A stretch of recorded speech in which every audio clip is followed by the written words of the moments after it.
Army సెక్యులరిజంపై supreme court కీలక తీర్పు వెలువరించింది.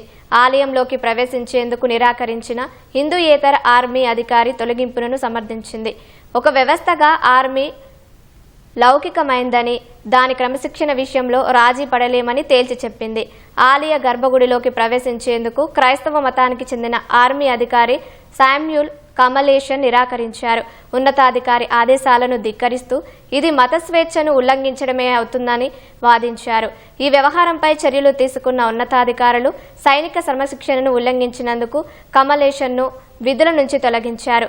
దీనిపై ఆయన తల్లి హైకోర్టులో పిటిషన్ వేయగా ఆర్మీ నిర్ణయాన్ని న్యాయస్థానం సమర్థించింది. ఇది పూర్తిగా క్రమశిక్షణ రాహిత్యమైన చర్య అని తీర్పులో పేర్కొంది. దాంతో కమలేషన్ సుప్రీంకోర్టును ఆశ్రయించారు. అక్కడ కూడా ఆయనకు చిక్కెదురైంది. ఆర్మీ యూనిఫామ్ ధరించాక వ్యక్తిగత అభిప్రాయాలు, విశ్వాసాలకు తావుండకూడదని, ఇలాంటి చర్యలతో కమలేషన్ ఎలాంటి సందేశం ఇవ్వాలనుకుంటున్నారని CJI justice Surya Kant, justice Joymalya బాగ్చితో కూడిన ధర్మాసనం ప్రశ్నించింది. ఉన్నతాధికారుల ఆదేశాలను ధిక్కరించడం వంటి దుందుడుకు స్వభావం ఆర్మీకి సరిపోదని స్పష్టం చేసింది.